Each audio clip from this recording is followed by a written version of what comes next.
What's up, guys? It's Team Gradelock here to bring you a deck profile. This time we're gonna do a deck profile. Wait, what the fuck? What the fuck is this game? This is Force. You don't do this. Yes, we're introducing Force of Will, and this is going to be the first Force of Will deck profile on our channel. So, what are we profiling today?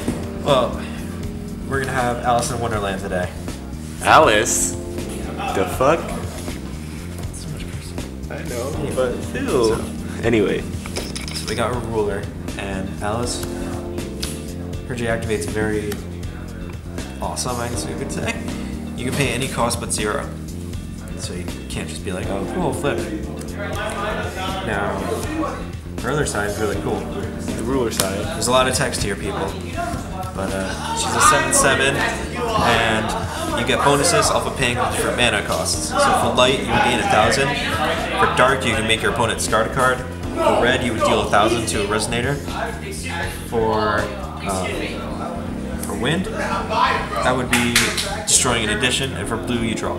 So it's really fun. If we only play a few cards, a few of those manas. I'm going to defend myself right now. The only reason I was cursing beforehand is because I really don't like this deck. it's because the later cards, but we'll get into it now. Let's move. So I'm gonna try and control myself. We'll move on to stones. Let's go into the stones so we can show what the deck is. We'll start with the fantasy stone, Moojdart. You tap it for. You can either tap it for blue, or you can tap a blue in itself to change the race of the card to any other race until the end of the turn. Do you end up using that a lot? Want to use Carmilla's, which we'll see later, against Vampire matchup, and I'll explain that later. Fuck vampires. You could target J rulers and resonators with that too, right? You can. Yeah. Thanks for the trivia. Play one black stone, one darkness stone, because this deck is mainly dark. Yep. Play 4 dark red stones. Expensive stone. Oh, that looks good. That looks like money right there. Dark fire. I'm sorry for if I'm using magic terms. Yeah. Sorry. You'll get used to it. Don't So worry. 4. So obviously, fire is another tech attribute in the deck, and then we play dark depth for blue. So dark and blue. That's another tech in this deck. It's a 3-color deck. We use the abilities to. We use her ability to discard, to deal 1,000, and to draw. That's really fun. Now, quick question. Quick answer. Why did you choose blue and red to be your tech colors in the black? Because there's a lot of good cards in the main deck, and a lot of good blue and red support. And there's also and her 3 main abilities of those that I explained are Key to the deck. And what's the reasoning for running the plain black stone when you could like mix another black green to get more from Alice's ability? More budget build. because that messed me up a few plays, and that just sits there sometimes. It's better just to focus around this. True. All right. And the deck is going to change next set, so yeah. All right. We'll start it off. The reason that you run water. It's for this. For Cheshire Cats. Yep. The booty. Only reason I want water. Only reason I want water. She's the 1-drop water, which makes her really good. She's a 0/2, which she's only a defender. Her ability is that when she enters, you draw 2 cards and take a card from your hand and put it to the top of your deck. So a little bit of stacking there. See what we got. Let's see her other ability. Other abilities is she cannot be targeted by spells or abilities.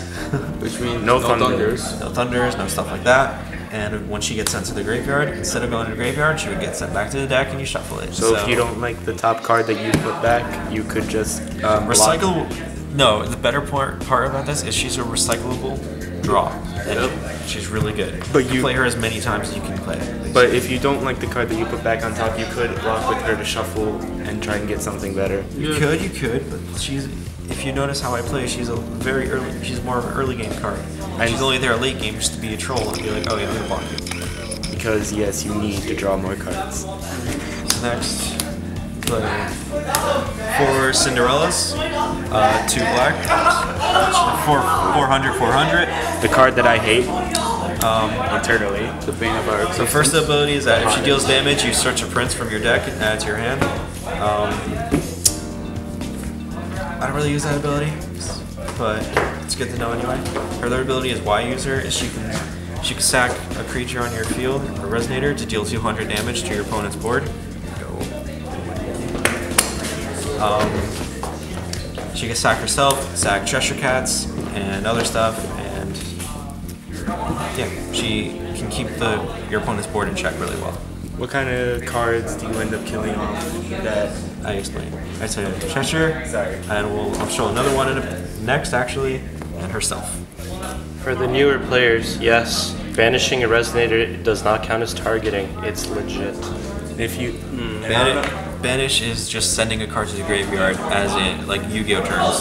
and if you were to try and thunder a card on Ryan's field and he had Cinderella on the board, I could chain her ability to sack it to deal 200. Yeah. makes it broke. It's a really fun card. The second draw engine.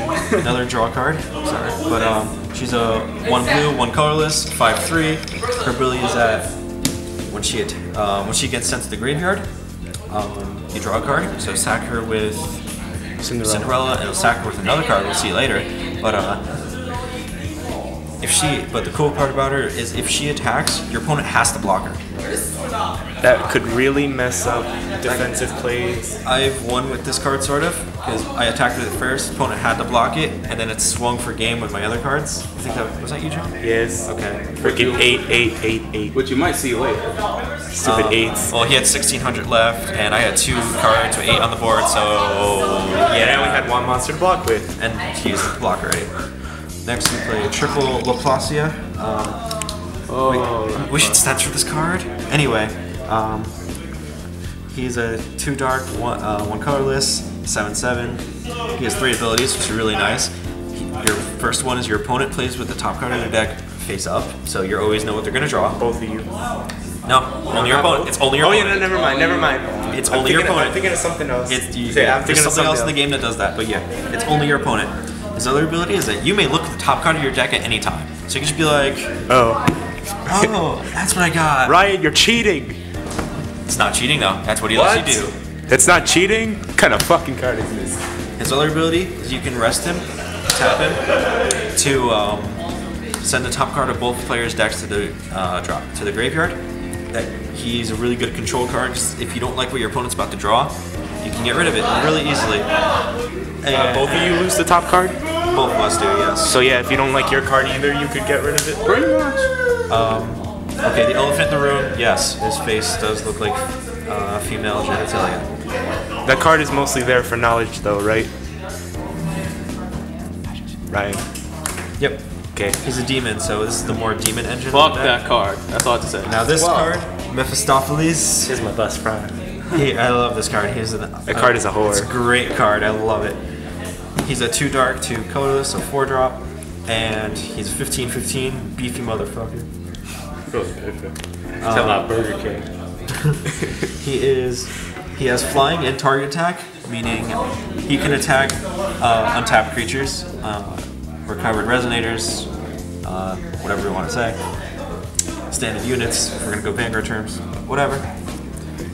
His second ability is that if your opponent would target it, they lose 500 for spells or abilities. Yes, because Because, you know, why not, Why? right? No. He's a 15/15 flying, and we can't work even- hard just to get rid of it and we're gonna take damage anyway. Why not? I don't know. His Little other- dread does work. His other ability is sort of an upkeep thing for him. When he's on the board, you have to kill one of your another resonator. You don't have to kill himself if he's alone, so that's pretty great. But you know, with him, you stack those Cheshire cats, stack Yeah. those mermaids. Yeah, because when you're sitting on that and this on the field, it's such a problem to get rid of this, isn't it? Yeah. You just draw free cards. Here you go. So yeah, that's Mephistopheles. He's the boss beater, the big beater. Laplacia can be another big beater because he's a 7/7. I'll explain. We'll see how Cinderella can also be a beater. So this deck has multiple win conditions. Honestly, it has big beaters, and so is she, Carmilla. She's the reason why Moojdart is in the deck as well, or one of the reasons. But her ability, she's another 4-drop, 2 dark, 2 colorless, and 8/8. So she's another heavy hitter. Her ability is you can destroy a non-vampire resonator. So going up against vampire matchups, use Moojdart to change the race of your vampires to, let's say, a human or something, and she kills it. She has long text because she has a certain ability that if Dracula is your main ruler, you can take control of the human, but Alice. so we don't get that. We go into spells now. Money. 4 thunders, 1 red, instant to deal 500 damage to any target player or J Resonator. Shuts off almost any early play the opponent can think of. You could also double thunder to kill Lumia, maybe. I don't know. Jesse knows one. Maybe. Remnant Decay. 1 drop red. It's just a chance, so it's not an instant, but whatever. You can't play an opponent's turn, but you kill any 2 cost or less creature. So. And there are a lot of those. Deep ones. That's why a lot of problematic cards that are 2 drops. 7 dwarves, Tinkerbell, Tin Man, all of the big busted little guys. I get. Thank you. Why you gotta make the Tin Man decay? That's just Not right. When you're sitting on a 5 counter Tin Man, you want that decayed. Yeah, It's like, oh, you rusty, bro? That decay, though. Next, we got Stoning to Death for 2 darks. It's an instant that's the simplest card in the game, in my opinion. Destroy target Resonator. it's simple yet effective. Kill things. Keep your opponent in check. This is a control deck, basically. If we haven't gotten that point across yet. Next, we play another 2-drop dark. It's a chant. So, not on your opponent's turn, but Spiral Despair is really good because it makes your opponent discard 2 cards. Yep. If you have Pandora, either one that are out right now, they discard random cards, but I don't. But it's mainly used to keep your opponent's hand in check because I know what they're gonna draw because Laplacia. So this just makes it even funnier. Again, I've literally gotten rid of my opponent's hand with this card once, or a few times actually. And they weren't able to do anything because Laplacia was letting me know what they were doing, and I would be like, "Oh, that's going to be a problem." Nah, Again. Laplacia, thank you, buddy. again, if you don't get the point across, this is a control deck. Always keep your opponent in check, no matter what. Oh my god, the slippers. Another control card, but also a good addition. It's the only edition I play right now. It's a 1 dark, and it's Cinderella's slipper of Cinderella. I call it Cinderella slippers, but whatever. Ryan, put it in right here, on top of here. You can't see it. There we go. Yep. But so this card gives +6/+6 to a dark Resonator with 400 attack and 400 defense as its printed stats. Oh my god, Cinderella. So this makes her a 1000 beater, so that makes her really good. But otherwise, if it's attached to anything else, if it's not 400, and if it's not dark, they lose 400. So this can get rid of a lot of weak monsters and weaken a lot of your opponent's monsters, so you can kill it, whatever. Example, give 2-man shoes, it dies. No. Wait, no, yes it does. It's not your... Put it on Elfish Yeah. Priest so they can't use it. Early Something. game removal. This game has early and late game removal. So It's another rapid decay in a sense, but not. So that is the deck. Okay, so this is Ryan's Alice deck, and if you want to see more Forceful content, there's going to be my deck profile up next. So comment down below, let us know what you think about Force of Will, and we will continue on it. But either way, Booty Cat, thanks for watching, and peace. All the booty.